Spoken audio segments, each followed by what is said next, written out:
Thank you, Mr. Speaker. I want to support the statement by Senator Okoiti Okia Omtata Andrew on the issue of state of investigation into Angata Barokoi killings in Narok County. Mr. Speaker, in as much as we continue to send our deepest condolences and empathies and sympathies to the people of Angata Barokoi, it is sad that after they are buried, their issues have been forgotten. Mr. Speaker, you saw even the disanage. 41 people are yet to be recovered. A few people were killed the other day in Todonyang, Mr. Speaker.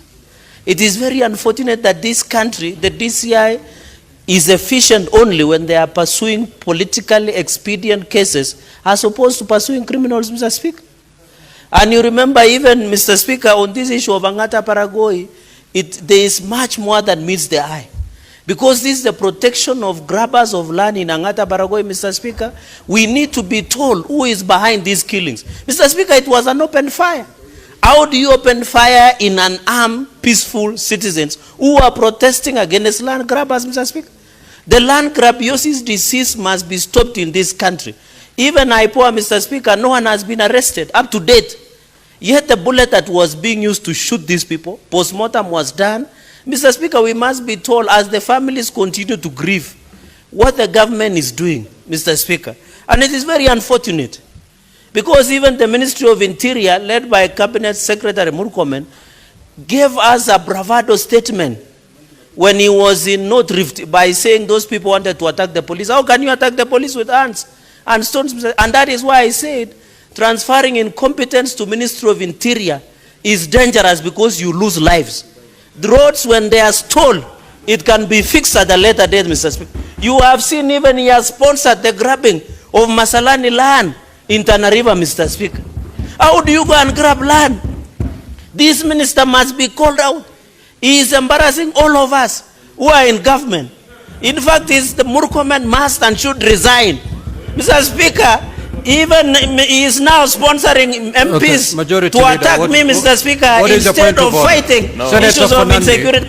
There is a point of order. Mr. Speaker, Senator Cherargei is not a first-term legislator. And even a first-term legislator by now understands and knows the standing orders of this House. If he wants to discuss the conduct of the cabinet minister, he knows what he needs to do. Number one, he knows that he needs to bring a substantive motion to you, together with the issues, and then we can have a discussion and look into the conduct of any minister, because nobody is above scrutiny, and everybody must be scrutinized. What we must stop, Mr. Speaker, is a conduct that is becoming the norm in this House, where people want to use the privilege of the floor of Parliament to malign and personalize attack against other citizens of this republic. That we cannot tolerate, Mr. Speaker. It is not honorable, it is not right, and it cannot be accepted. Did you hear Senator Cherargei say that CS Murkomen, I don't know, has organized land to be grabbed, I don't know where? Can he either table evidence to support his claims, Mr. Speaker, or withdraw? Because that should never be left in the records of this House, Mr. Speaker. Now, Senator Speaker, sorry, and apologize. Senator Fernandi, you either substantiate your allegations or you proceed to withdraw and apologize. Mr. Speaker, I need your guidance because the Gazette notice was signed by the Cabinet Minister of Interior. I thought it is judicially noticed. I am referring to the statement that you've made. No, Mr. Speaker, let me substitute and withdraw that word, the grab, and say he gazetted. Proceed, you've apologized, proceed. Yeah, well, let me proceed, but Mr. Speaker, you have to appreciate that incompetence and corruption fights very seriously, Mr. Speaker. Mr. Speaker. Senator Fernandi, take your seat. Take your seat. Senator Fernandi, you have to abide by the ruling of the Speaker. Don't come up with your own ruling and proceed to abide by that ruling. A point of order has been raised against your allegations. And indeed, to that extent, that point of order is merited. Meaning you have two options. Either to substantiate. If you're unable to substantiate, you proceed to withdraw and apologize.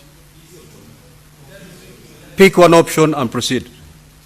Mr. Speaker, I've already withdrawn the answer, and I have apologized by replacing with the word that it was gazetted. Mr. Speaker, let me conclude by saying the following. You know, that's the danger of incompetence and corruption. Mr. Speaker, we must call out these gentlemen. They are embarrassing everybody. Being killed, Mr. Speaker, and no one is taking it serious. I expected the majority leader.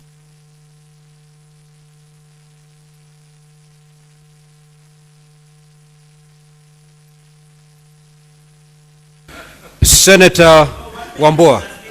Senator Wambua. A voice to this statement by Senator Andrew Kipchumba on the killings of residents in Angata, Barokoi, Narok County. Mr. Speaker, where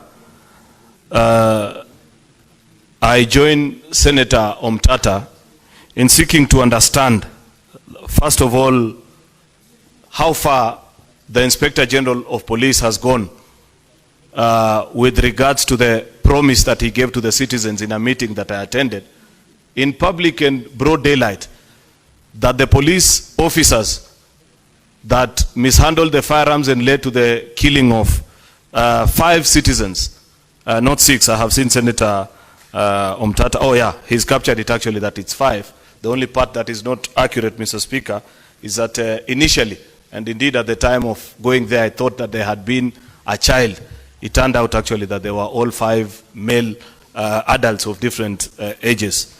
Mr. Speaker, when we were there with the Inspector General of Police, he spoke in broad daylight in the presence of media and the country that any police officer who was involved in those killings will carry their own cross. And I thought that was a good sign from him, meaning that then IPOA was going to swing into action, and by now we'd have known what is the identity of those officers and what action has been taken.